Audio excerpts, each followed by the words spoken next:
Entonces, bueno, primero que todo, buenos días. Hoy vamos a hablar concretamente sobre el efecto Doppler y de pronto, dependiendo del tiempo, vamos a hablar un poquitico sobre las ondas de choque. Recordemos que estamos en el tema del sonido y el oído y en el caso del efecto Doppler vamos a hablar concretamente de las ondas sonoras. Pero nos vamos a dar cuenta que el efecto Doppler también tiene repercusiones para otros tipos de ondas, concretamente como ondas electromagnéticas. Entonces entendamos eso. Cuando nosotros hablamos del efecto Doppler, primero que todo, el efecto Doppler, pues como el mismo nombre lo indica, es algo que depende de la percepción de cada quien. Es simplemente un efecto. Ese efecto se puede definir como el cambio aparente de frecuencia que tiene un escuchante cuando la fuente sonora se mueve. O sea, dirá, profe, no entendí nada. Póngale cuidado. Empecemos entendiendo lo siguiente.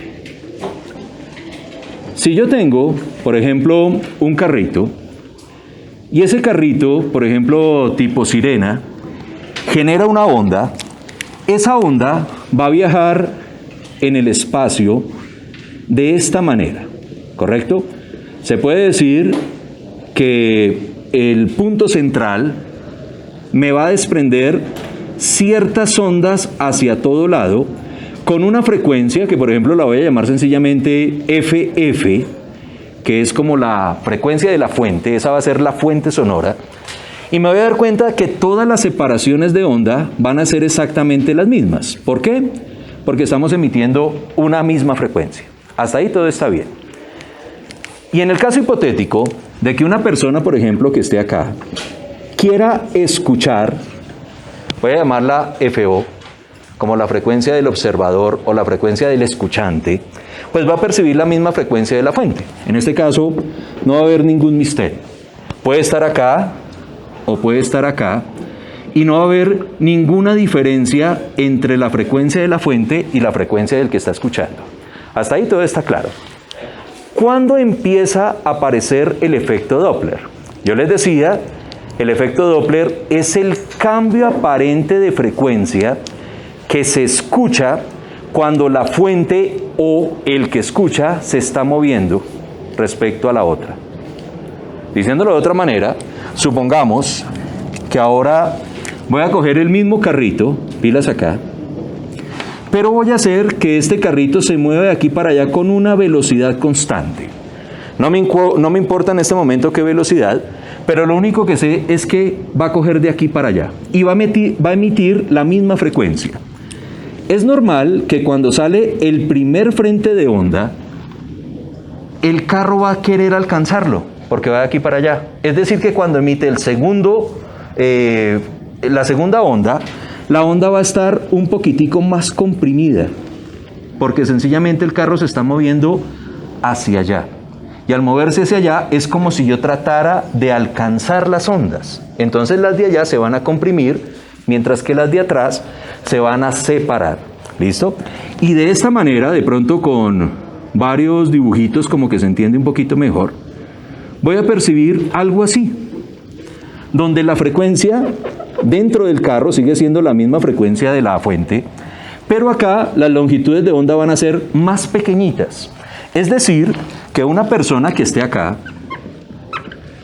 que escucha, en este caso, que el carro se acerca, va a percibir una frecuencia que es mayor a la frecuencia de la fuente. ¿Por qué? Porque le van a llegar frentes de onda más seguidos. Y como las longitudes de onda son más pequeñitas, recuerden que son inversamente proporcionales con la frecuencia. Aquí voy a percibir una frecuencia más alta. Y una persona que, por ejemplo, esté acá, que ve que, por ejemplo, el carro se está alejando, pues va a percibir una frecuencia en este caso que va a ser menor a la frecuencia de la fuente. ¿Listo? No tiene ningún inconveniente. Eso es lo que se llama el efecto Doppler. Una pregunta. El que está manejando el carro, ¿qué frecuencia escucha? La misma de la fuente, ¿sí o no? La de la fuente, porque él la ve ahí estática. O, mejor aún, si alguien persigue este carro a la misma velocidad del carro, pues va a percibir la misma frecuencia. ¿Listo? Ese es el efecto Doppler, muchachos, que es una forma fácil de identificarlo y se ve de pronto mejor cuando la fuente es la que se mueve. Pero también puede ocurrir de que uno es el que se mueve hacia la fuente. Supongamos el primer ejercicio. Esto está emitiendo una fuente, una frecuencia. Y este señor ya va, por ejemplo, en una patineta, acercándose a cierta velocidad que es constante. Este señor va al encuentro de las ondas. ¿Va a percibir más frecuencia o menos frecuencia? Si va a encontrarse con ellas, las va a escuchar más seguido. Es decir, que va a percibir una frecuencia mayor. Este se estaría acercando a la fuente sonora. ¿Qué pasaba con este? Se estaba acercando a la fuente sonora. En este caso, él se está acercando a la fuente sonora. Y en ambos casos se percibe el mismo efecto Doppler, el cambio de frecuencia. Y por ejemplo, si este muchacho se está alejando de la fuente sonora, pues va a percibir una frecuencia que en este caso es menor, porque es como si estuviera tratando de alejarme de las ondas que me quieren alcanzar.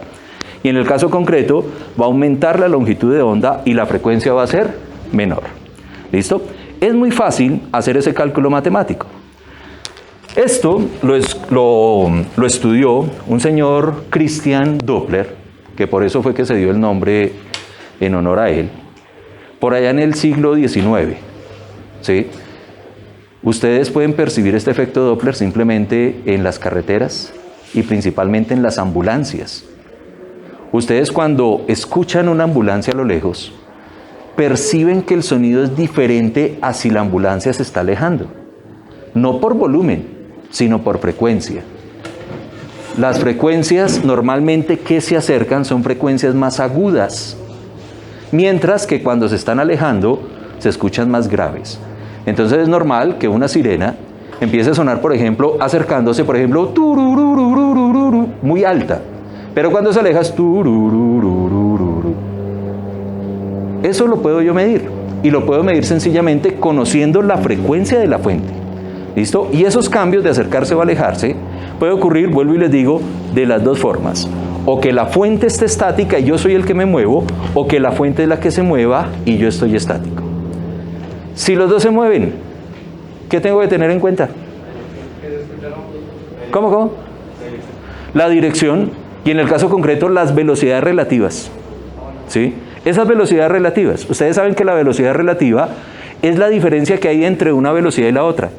Si esto se mueve a la misma velocidad que yo me acerco, es como si no se moviera. ¿Sí? Y lo mismo, esto se puede ir alejando y este también se está alejando. Me tocaría mirar que esa suma de las dos velocidades me produce en este caso una disminución muchísimo más grande porque las velocidades relativas son más notorias. Porque me tocaría tener en cuenta las dos velocidades, tanto de la fuente como del observador. Para eso, miren la fórmula como es de sencilla. Me dicen que la frecuencia que va a escuchar un personaje depende obligatoriamente de la frecuencia de la fuente y depende de la proporción de la velocidad que tenga respecto a la velocidad del sonido. Entonces, en el caso de que el observador es el que se está alejando, pues yo voy a tener en este caso que sumarle esa velocidad del observador. Estas vendrían a ser velocidades del observador. ¿Listo? Pero si la fuente es la que se mueve, también debo considerar la velocidad del sonido, pero en este caso menos la velocidad de la fuente.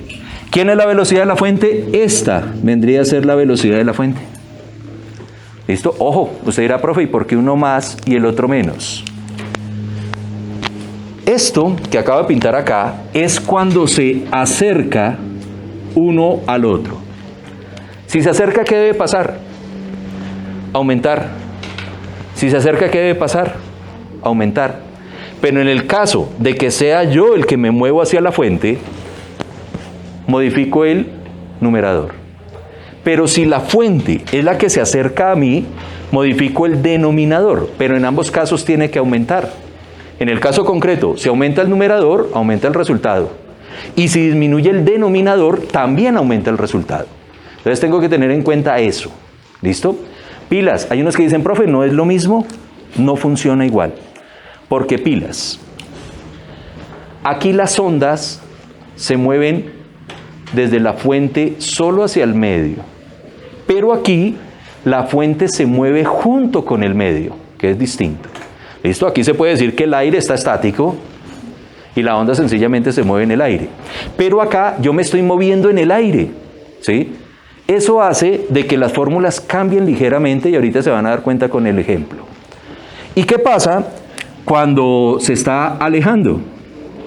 Pues la frecuencia que escucha el observador va a ser la frecuencia de la fuente, pero en este caso va a ser disminuida por la velocidad del observador, o va a ser, en este caso, también disminuida por la velocidad de la fuente. ¿Listo? Así de sencillo. Hagamos un ejemplo. Vamos a suponer el primer caso en el ejemplo. Voy a tener una fuente estática y para entenderlo mejor vamos a hacerlo con notas musicales. Supongan que en este carrito está de pie un flautista. ¿Listo? Ese flautista emite un do. ¿Alguien tiene la tabla de las notas musicales? Alguien que me diga a qué equivale el do en frecuencia. Uno de los dos, no importa la octava. ¿Sí? ¿No la tienen por ahí? Bueno, ese do va a ser emitido en este caso por este flautista. Y voy a tener a un escuchante, que lo voy a llamar sencillamente FO1, que se va a acercar a una velocidad, por ejemplo, de unos 30 metros por segundo. Eso es hartísimo. 30 metros por segundo es más de 100 kilómetros por hora. Y supongamos que él se va a acercar. ¿Qué debería él escuchar? Una nota más aguda, ¿sí o no? Y voy a obtener también la frecuencia que escucha un muchacho, que lo voy a llamar FO2, que se va a alejar, pero ahora a 30 metros por segundo. ¿Cuánto es la frecuencia, amigo? 16,35 Hz. Bueno, la siguiente, porque esa es muy bajita. 18,3.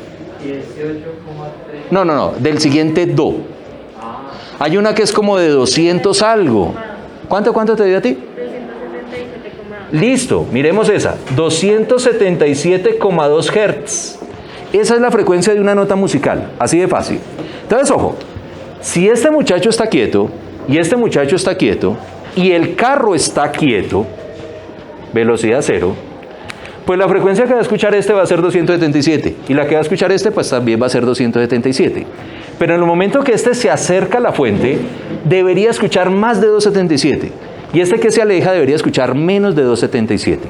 Pero ¿cuánto escucha concretamente? Pues la fórmula me dice que la frecuencia que escucha este que se está acercando, pilas, es la frecuencia de la fuente, 277.2, multiplicado por, según la fórmula, la velocidad del sonido. Como no me especificaron ni temperatura ni nada, recuerden que uno toma 340 metros por segundo. ¿Listo? A no ser que me especifiquen otra vaina. ¿Le sumo o le resto? Le sumo porque se está acercando. Y recuerden que es la velocidad del observador. En este caso, más los 30 metros por segundo sobre 340. Pregunta, ¿por qué no sume nada acá? Porque la velocidad de la fuente es cero. ¿Sí? Entonces, como esto está quieto, esta vendría a ser la velocidad de la fuente, no la considero bajo. Ese sería el primer caso. Esto en una calculadora, ¿alguien tiene una calculadorcita decente? ¿Sí? Calculadora de teclitas. ¿Sí? Ven, préstame. Gracias. Bueno, según esa calculadora, me daría 370 dividido 340. ¿Sí o no? Lo multiplico por 277.2 y me da 301.6 Hz. ¿Listo? Lo que esperaba. Pila, si yo necesito que me dé más frecuencia, ¿qué puedo hacer? Ir más rápido. ¿Sí o no? Aumentar la velocidad. ¿Sí? Entonces es normal que, por ejemplo, para 10 metros por segundo, sí va a haber un aumento, pero no tan considerable, porque es que estamos hablando de que pasaron más de 25 Hz por encima, ¿sí? Pero a 30 metros por segundo. Si voy a 40, es obvio que va a haber más diferencia. Ahora, ¿qué escucha el que se está alejando? Pues la fórmula va a ser exactamente la misma, con la diferencia de que en este caso yo voy a restar la velocidad de este objeto sobre 340 y debería en este caso disminuir la frecuencia. Acá me quedaría 310 dividido 340, lo multiplico por 277, espere que la embarré, 277.2 y me da 252.7 Hz. Entonces, ojo, supongamos que ustedes tienen un oído musical y ustedes saben cuándo una nota musical está calibrada. Este muchacho emite un do y como él está ahí al lado de la flauta, pues va a escuchar un do. Pero este muchacho no va a escuchar un do, va a escuchar tal vez un re. Entonces me tocaría mirar en la tabla si esto coincide con el re, pero creo que no, es el más cercano. ¿Cuánto es el re? El re son 293. Imagínense, 293, o sea, sigue estando lejos. Casi que aumentó 2 notas musicales por esa velocidad, pero no coincide con una nota musical, entonces yo puedo estar escuchando que la flauta no tiene la frecuencia de un do, y si es parecida a un do, va a sonar descalibrado. Y este no va a ser en este caso escuchando un re, sino va a escuchar en este caso un si por debajo, porque estaríamos hablando de una frecuencia más pequeña. ¿Lo vieron? Segundo caso. ¿Qué tal que el que se mueva, en este caso, no sea el que está escuchando, sino el de la patineta? Pues voy a tener la siguiente situación. Aquí va a estar el del carrito, aquí va a estar el flautista, pero el flautista ahora es el que se mueve aquí para allá a 30 metros por segundo, ¿correcto? Va a emitir los mismos 277.2 Hz. Pero ahora, los que están estáticos van a ser este observador 1 y este observador 2. Este va a ver que se aleja y este va a ser que se acerca. ¿Listo? Y las fórmulas cambian. ¿Y por qué cambian? Porque es que resulta que ahora no es que yo me mueva hacia la fuente, sino que la fuente es la que se mueve con el medio. Y ahora depende desde estos valores de acá abajo. Entonces la fórmula, por ejemplo, para el caso del 1, que va a escuchar la misma frecuencia de la fuente. ¿Cuánto es la frecuencia de la fuente? 277.2. Lo voy a multiplicar por 340. ¿No más? Porque este está quieto. ¿Sí o no? Ahora, ¿sumo o resto? En la parte de abajo. Se está alejando, ¿sí o no? O sea, quiere decir que disminuye, entonces sumo. ¿Por qué sumo? Porque recuerden que como es el denominador, tiene que aumentar el denominador para que baje el resultado. ¿Listo? Y en la calculadora me daría 340 dividido 370 por 277.2.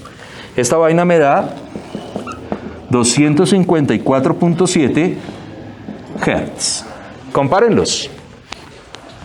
¿Disminuyeron ambos? Pero no lo mismo. ¿Y por qué no lo mismo? Porque no es lo mismo que yo me mueva hacia el medio que me mueva junto con el medio de propagación. ¿Listo? ¿Cómo sería para el que escucha que se acerca? 277.2 multiplicado por 340 sobre 340, pero menos 30. En este caso es normal que aumente. 340 dividido 310 por 277.2 me daría 304.02 Hz. Aumentó como esta, pero no en la misma proporción. Es ligeramente diferente, ¿sí? Y esa diferencia es porque no es lo mismo moverme en el medio que moverme hacia el medio. ¿Listo? Bueno, ¿claro o no claro? ¿Listo? Ustedes dirán, listo, profe, esto es muy bonito. ¿Y esto como para qué se aplica? ¿Alguien sabe para qué se aplica el efecto Doppler? Era para astrofísica en inglés. Pues sí, pero el problema es que estamos hablando de ondas mecánicas. Para la luz sí sirve, o sea, el efecto Doppler también se ocurre en la luz. Pero acá en el planeta Tierra, resulta que esto puede servir como control de velocidad. Ustedes han visto que los policías saben a qué velocidad va un carro. Claro, antiguamente se utilizaba el efecto Doppler, actualmente no. Actualmente utilizo tecnología láser, ¿sí? Actualmente yo no es que escuche el carro, sino yo le disparo un rayo láser al carro y resulta que sé dónde va el carro. Luego espero un tiempito, disparo otro segundo rayo y sé dónde ya viene. Y si sé lo que iba y ahora dónde viene, tengo la distancia recorrida. Y si veo la diferencia entre un tiempo y el otro, pues tengo distancia y tiempo, tengo velocidad. ¿Listo? Claro, ellos no hacen solamente una medida. Por ejemplo, en un segundo pueden lanzar 10 láser, titín. Y esos 10 láser hacen un promedio y le da la velocidad exacta a la velocidad que usted viene. Y lo más bacano, le pueden a usted tomar una foto a 600 metros. Entonces, por esa razón, es que cuando hay un control de velocidad, lo paran a usted y ya le han tomado la velocidad. Pero ¿qué pasaba antiguamente? Antiguamente usted tenía que, como policía, esperar que el carro pasara. ¿Y por qué? Tenían una pistola, supongamos que está la pistolita, y el carro venía. Cuando yo escucho ese carro, ¿qué debería escuchar? Una frecuencia más alta, porque veo que se va a acercar. Pero cuando el carro pasa por enfrente mío, escucho la frecuencia que es.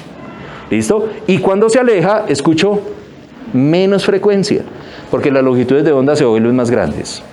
Claro, el aparato que yo tengo hace los cálculos matemáticos, por ejemplo, ve esto, ve que esta es la frecuencia que emite cuando pasa por el frente, esta es la frecuencia que yo escucho cuando se acerca y esta es la frecuencia cuando se va, y matemáticamente puedo determinar que viene a 30 metros por segundo.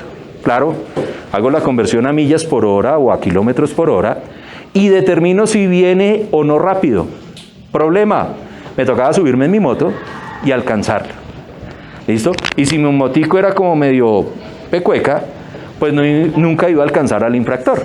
Ustedes han visto, por ejemplo, la película de Rápido y Furioso, la de Reto Tokio, que pasan por la policía y la policía ni siquiera los persigue. Y el chinito ese, el japonesito, el coreanito, yo no sé de dónde será, decía que es que no tenían los carros lo suficientemente rápidos para alcanzarlos. Pero ahí es donde uno dice, pues madre, esa película no es tan vieja. ¿Por qué la policía ya sigue utilizando efecto Doppler para medir velocidades si existen tecnologías láser? ¿Sí? Y miren que surge una pregunta que tal vez ustedes no se están haciendo. ¿Será que es que en todos los carros va un flautista? ¿Qué escucha un carro? Pero es que el motor puede aumentar o disminuir la frecuencia. Entonces voy a tener un problema. No, tampoco. Tampoco, porque ¿qué tal que el tipo deje de acelerar cuando pasa por enfrente del policía? O mejor, que acelere cuando va enfrente del policía. Entonces aumenta la frecuencia y seguro que la máquina se va a volver loca. Resulta que esas pistolas, que en realidad es una pistola de ondas, produce efecto Doppler por ecos. Les voy a hacer el siguiente ejemplo. Supongan que... A ver, es que yo tengo borradores, soy trapito. Que hay una calle donde hay, por ejemplo, acá una bodega. ¿Listo? Y esto es visto desde arriba, ¿no? Hay un carrito que viaja de aquí para allá, pongámosle una velocidad de 20 metros por segundo. Esa es la velocidad del carro. Y esa vendría a ser la velocidad de la fuente. Porque el carro, por ejemplo, emite una onda con una frecuencia. ¿Qué frecuencia le ponemos? Pongámosle una frecuencia de 300 Hz, que hace que esta onda rebote en la bodega. Ojo, esa frecuencia que rebota, ¿va a ser más o va a ser menos de 300? Más, porque me estoy acercando, estoy como comprimiendo las ondas. Pero resulta que la que rebota, esta que rebota, va a encontrar un carro que se está acercando. Entonces la va a escuchar muchísimo más alta. Entonces aquí en este caso es como si yo tuviera los dos fenómenos. El primero, la fuente se mueve hacia alguien que escucha. Ejemplo, un celador acá cuidando la bodega. Él percibiría una frecuencia más alta, pero automáticamente la bodega produce el eco. Pero es que resulta que ese eco ya no cambia. Pero debe cambiar. Para alguien que está escuchando acá, esta sería la frecuencia del escuchante, porque se está acercando al eco. ¿Lo vieron? Dos pasos. Primero, en el punto 1, la frecuencia que se escucha es 300 por 340 sobre 340 más 30. ¿Claro por qué? Porque el carro se está acercando, señor. ¿Cómo, mijo? Más, sí, perdón. En este caso no es 30, sino es 20. La velocidad que yo coloqué. Según la calculadora, ¿qué se hizo? Qué envidiosa.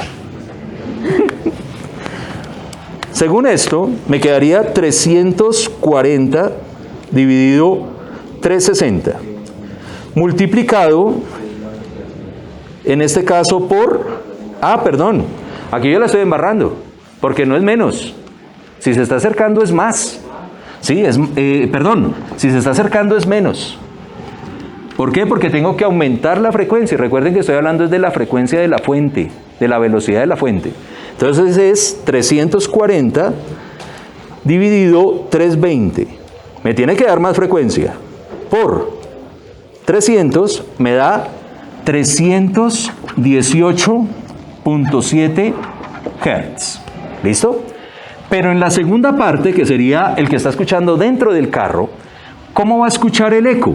Pues lo va a escuchar con los 318.7.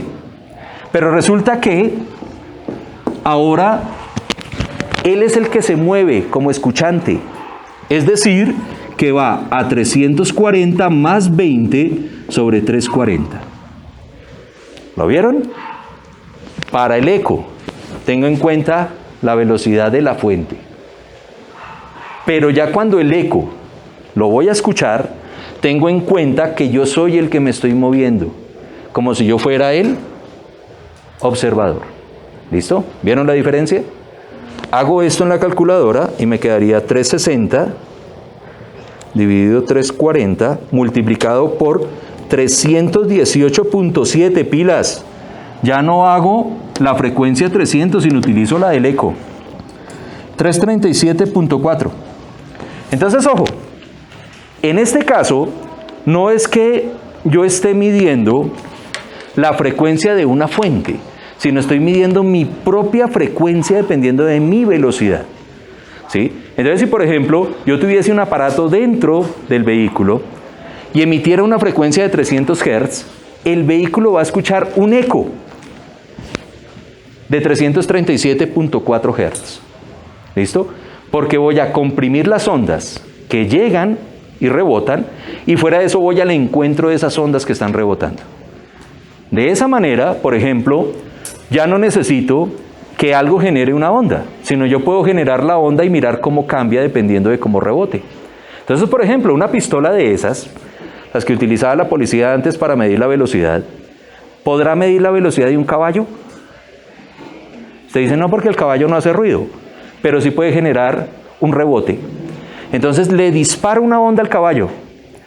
Esa onda rebota en el caballo y dependiendo de cómo rebote, hay un cambio de frecuencia. Y ese es el efecto Doppler.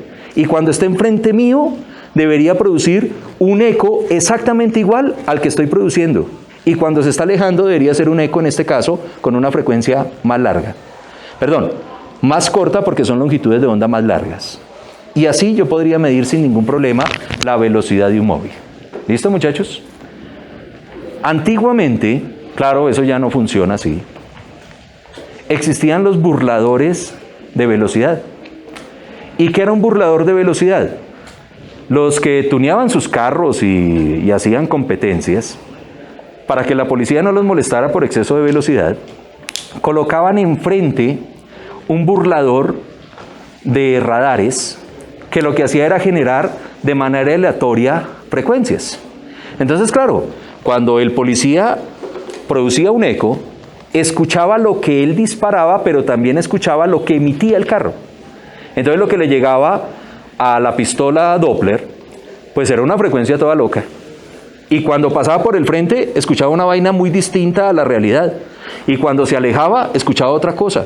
Entonces le botaba algún dato incoherente, como por ejemplo, el carro va a 1 metro por segundo. El man dice, no, no puede ser. O por ejemplo, le daba velocidades negativas. Que por ejemplo escuchaba una frecuencia alta cuando se acercaba, pero escuchaba una muchísimo más alta cuando se alejaba, sabiendo que debería haber disminuido. Entonces eso le daba una velocidad negativa, o sea, se volvía loco el aparato, porque generaba de manera aleatoria ondas que funcionaban a nivel sonoro para los sensores Doppler de la policía. Actualmente eso es como complicado, porque como lo que les dije, utilizan esta tecnología láser para determinar posiciones. Y esas posiciones son casi que inviolables en cuestiones láser. ¿Listo? Igual por ahí escuché de que hay aparaticos que generan rayos láser aleatorios y de esa forma deberían alterar la lectura de un sensor de velocidad. Igual lo mejor es, pues no ir rápido. Los límites de velocidad, pues es para algo, ¿no? Para no matarse.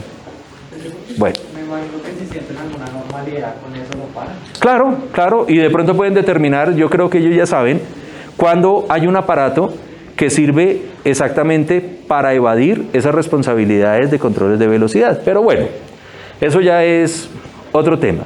Pero ya se sabe cómo es el funcionamiento del efecto Doppler. ¿Claro o no claro, muchachos? Listo. Resulta que el efecto Doppler no solamente ocurre para ondas mecánicas, sino también para ondas electromagnéticas. Y aquí es donde yo tengo que entender qué es lo que yo mido en ondas electromagnéticas. Primero que todo, esta luz que ustedes están viendo acá de los bombillos o la que llega del cielo, es una luz blanca que contiene todas las longitudes de onda. Es decir, que esta luz blanca contiene el rojo, el amarillo, el verde, todos los colores del arco iris. Pero en el momento que yo las mezclo, me produce una sola que se llama luz blanca. Ahí es donde hay una diferencia entre la luz monocromática y la luz que no es monocromática. Esto no es monocromático. ¿Qué sería algo monocromático? Verde, rojo, azul. Y miren que eso como que tiene que ver mucho con los láser. Y resulta que la luz es una onda electromagnética donde la longitud de onda o la frecuencia de esa onda electromagnética me determina el color. ¿Listo? Eso lo vamos a ver con más calma ahorita cuando empecemos óptica, pero por el momento entiéndanlo así. La más largotota corresponde al color rojo y la más pequeñita corresponde al color azul o violeta, como lo quieran llamar. ¿Se acuerdan de que yo les decía que las características de una onda tenían que ver con reflexión, refracción y difracción? Aquí es donde uno entiende por qué hay distintos láser que uno utiliza, por ejemplo, para ciertos experimentos. Por ejemplo, todos, y pueden comprarlo, por ejemplo, allí en la papelería, un láser de color rojo, que es con el que uno juega con el gatito. ¿Sí? Ese láser rojo va a tener una desventaja de que es que yo no veo por dónde está circulando. Yo veo que sencillamente allá proyectó el punto, pero no veo la trayectoria. ¿Por qué? Porque como es una longitud de onda tan grandotota, prácticamente las partículas que están en el ambiente la dejan pasar sin ningún problema, no la reflejan. Pero ¿qué pasa para uno que está más o menos acá como en la mitad, que es el verde? Ustedes, por ejemplo, han visto ahorita en las manifestaciones que utilizan ese láser verde y uno ve la trayectoria del láser verde. Y hay unos que dicen, no, profe, yo no estoy en protestas, pero por ejemplo han venido a clase de astronomía. Y en la clase de astronomía yo utilizo un láser verde para apuntar a la estrella. Y resulta que veo la trayectoria. ¿Pero por qué la veo? Porque la longitud de la luz verde es más pequeñita. Y al ser más pequeñita, puede, en este caso, reflejarse con las partículas del aire. Y al reflejarse con las partículas del aire, me empieza a iluminar por donde va pasando. ¿Se puede hacer eso con un láser rojo? Pero haciendo trampa. O sea, sí se puede, como en las películas. En las películas hay una caja de seguridad rodeada de láser rojos, pero nadie ve el láser rojo. Entonces, ¿qué hace, por ejemplo, si es una ladrona? Saca el maquillaje y le echa polvos. Y esos polvos son más grandes que las partículas del aire, y cuando atraviesa la longitud de onda roja, puede reflejar en este caso la partícula de humo, porque puede ser humo también, hay unos que simplemente le soplan humo y se ve la trayectoria del láser, porque son partículas más grandes. Y ahora imagínense un láser azul. Existen, son muy costosos. Claro, si usted compara precios, este le vale 5.000, este ya le vale por ahí unos 70.000, y este ya le vale por ahí unos 300.000. Y la otra no lo consigue uno tan fácil, ¿sí? Porque ya son para cuestiones científicas o para cuestiones ya especializadas que requieren más energía o que pueden ser, por ejemplo, peligrosos para los ojos. ¿Listo? Pero bueno, usted dirá, bueno, ¿y qué tiene que ver esto con el efecto Doppler? Pues tiene que ver de que ustedes han escuchado hablar del telescopio espacial Hubble. Y el telescopio espacial Hubble se nombró así en honor al señor Edwin Hubble. Y uno dice, ¿y qué fue la contribución que hizo el señor Edwin Hubble a la ciencia? Pues resulta que él encontró, o demostró más bien, la expansión del universo. ¿Qué significa eso? Que él, al observar, por ejemplo, ciertas galaxias, en ese entonces no se sabía la presencia de las galaxias, pensaban que nosotros éramos Vía Láctea y se acabó. Pero uno de los que descubrió que efectivamente muchos de los puntos que uno ve en el cielo no son estrellas, sino son galaxias que contienen miles de estrellas también, 100.000 de estrellas. Y resulta que yo puedo pasar eso por un espectro. ¿Y qué significa un espectro a nivel físico? Un espectro es lo que hace, por ejemplo, un prisma. Cojo esta luz blanca, claro, y descompongo los colores. Entonces sale desde el rojo hasta el violeta, como los colores del arco iris. El arco iris es un espectro. ¿Listo? Y resulta que los astrofísicos utilizan muchísimo el espectro para saber de qué está hecho un material. Entonces cogen la luz de una estrella o de una galaxia, la pasan por un espectrómetro, descomponen sus colores y se dan cuenta que hay unas franjas oscuras que me dice cuál es el material químico del que está hecha la estrella. Entonces, de esa manera es que, por ejemplo, los exoplanetas se saben cuáles tienen agua y cuáles no. Porque pueden ver la luz del exoplaneta, lo pasan por un espectrómetro, y por ese espectrómetro aparecen los elementos químicos que corresponden a una atmósfera que puede ser, por ejemplo, habitable por el humano. ¿Correcto? Y usted dice, listo, hasta ahí todo está muy bonito. Pero resulta que todas esas ondas que yo veo están corridas hacia el rojo. ¿Qué significa que están corridas hacia el rojo? Que son más grandes de lo normal. ¿Qué significa que las ondas sean más grandes? ¿Cuál de estas es la onda más grande? Grande, no en frecuencia, sino de tamaño. ¿Esta? ¿Y esto es cuando qué? ¿Cuando se acerca o se aleja? Cuando se aleja. Es decir, que si yo observo muchas galaxias y me doy cuenta que todas tienen corrimiento al rojo, quiere decir que se están alejando unas de otras. Y es donde uno habla de la expansión del universo. ¿Y cómo se mide? Con efecto Doppler. Claro, es un poquito más compleja la explicación, pero en esencia ese es el principio. Y ojo, hay unos que dicen, oiga, si esta vaina se está expandiendo y puedo medir esa velocidad, y esa la midió Hubble, yo puedo devolver la película. Claro, es un poquito más complejo de lo que yo les estoy diciendo, pero supongan lo siguiente. Si esta galaxia mañana va a estar por allá, yo puedo saber dónde estaba ayer. Va a estar más para acá. Y antier. Y luego hace un año, ¿dónde estaba? Y puedo devolver la película hasta donde yo pueda imaginarme que todo estaba colapsado. Y ese sería el inicio del universo, que es lo que nosotros llamamos el Big Bang. ¿Listo? Entonces, solo con efecto Doppler, yo ya puedo darme una idea de cómo es que funcionan las cuestiones cosmológicas. Y que efectivamente el Big Bang en algún momento existió.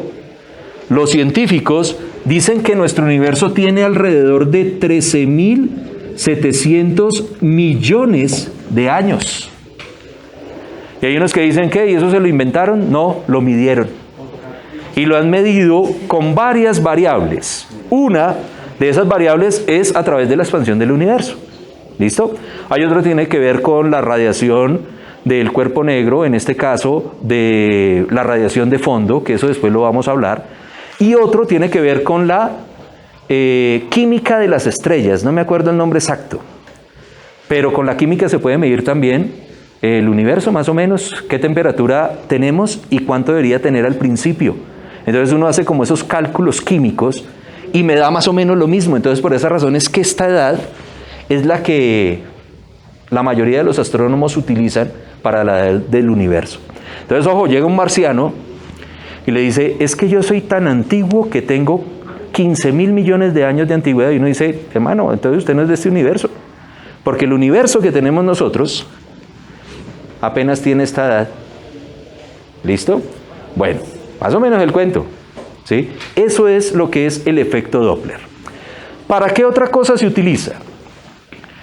En el caso de las ondas electromagnéticas, ustedes en su celular tienen una cosa que se llama el GPS. ¿Y el GPS de dónde saca la información? De los satélites. Y resulta que los satélites, como se están moviendo, no me producen la misma frecuencia a la hora de transmitir cuando se están, por ejemplo, acercando por el horizonte a que cuando estén encima, a cuando se estén alejando en el otro horizonte. Voy a ver que hacia acá las características de las ondas van a ser muy diferentes a cuando estén arriba o cuando se estén alejando por el efecto Doppler. Y claro, su celular lee un montón de satélites. Ustedes se han dado cuenta que no sirve un satélite. Necesita uno al menos 3. Y con 3 la lectura es mala. Se necesitan al menos 4. Porque usted tiene que hacer una comparativa de las posiciones de los satélites y ellos sincronizan con tiempos las distancias para determinar, en el caso concreto, dónde está usted ubicado en el planeta.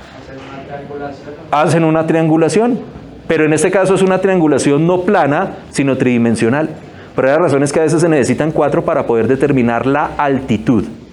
Una cosa es saber a qué longitud y altitud está usted. Perdón, no sería altitud, ¿cómo se llama eso? Sería, mejor dicho, en qué clase de meridiano o paralelo está. Pero para saber cuál es la altura que usted tiene, porque por ejemplo le pueden decir que usted está en Bogotá a 2.000 y pico de metros sobre el nivel del mar, eso lo da también el satélite.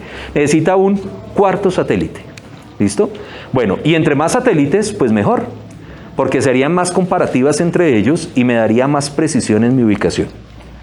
Ojo, ¿su celular emite? ¿Emite su posición? Estoy diciendo que no. Su celular lee los satélites y le dice a usted solito dónde está. Entonces, ojo, no falta el avispado que dice, no, yo apago el GPS porque me rastrean. Está mal, ¿sí? A no ser que usted tenga prendido su GPS, le dé la ubicación, su celular, y usted la transmita por datos a otro lado. Entonces, ojo, eso es pura carreta, de que, por ejemplo, hay tractomulas que tienen control satelital porque resulta que la tractomula está emitiendo algo hacia el satélite. No. La mula o la tractomula recibe la información del satélite y da una ubicación. Y utiliza datos, puede ser Wi-Fi o por los datos del celular o una llamada telefónica con ciertos números de coordenadas, lo transmite y ahí es donde se sabe dónde va la mula. ¿Correcto? Entonces, ojo, si usted por ejemplo no tiene datos, no tiene Wi-Fi, ¿quién lo va a seguir? ¿Cómo van a detectar su posición? Es complejo, ¿listo? Porque en realidad no es que uno emita, sino uno lee información del GPS. ¿Listo, muchachos? Y una cosa importante, el efecto Doppler ya no utiliza la mecánica newtoniana. En el caso de las ondas electromagnéticas, utiliza la relatividad de Albert Einstein. Porque la dilatación del tiempo ya a velocidades de los satélites es considerable. Es decir, que los satélites allá perciben el tiempo muy diferente a lo que tenemos nosotros acá sobre la superficie del planeta Tierra. Y esa dilatación temporal es la que al principio hizo que los satélites fallaran. Los satélites del GPS. Por ahí hay una historia que dice que los GPS se crearon por allá para la Guerra Fría. Y era un arma militar para poder teledirigir, en el caso concreto, misiles nucleares. Pero en el gobierno de Ronald Reagan, él abrió ese GPS para el público, y principalmente por accidentes aéreos, porque había una herramienta en el espacio que la utilizaban solo los militares, pero también la podían utilizar, por ejemplo, los aviones, para saber con precisión dónde estaban en el mundo, y evitar en este caso tragedias que los pilotos en ese entonces se avanzaban solamente en la observación. Berraco. Entonces imagínense una pista que no estaba alumbrada, pues ¿cómo sabía el piloto dónde estaba? Y a veces caía de barriga porque pensaba que estaba más abajo. O iba a aterrizar y no encontraba nada y se pasaba del aeropuerto. Pero con el GPS se evitaron esos problemas. Y se han lanzado al menos 2 versiones más de GPS, que es la que nosotros utilizamos en los celulares. Y gracias a eso es que uno utiliza Google Maps y todas las cosas para uno ubicarse en el sitio que quiera en el mundo. Simplemente porque eso es abierto al público. ¿Listo, muchachos? Ese es el efecto Doppler para ondas mecánicas y para ondas electromagnéticas. ¿Listo, muchachos? La próxima clase hablamos sobre ondas de choque. No del choque del perreo, ¿no? Sino ondas de choque de ondas. ¿Listo? Bueno, listo, muchachos.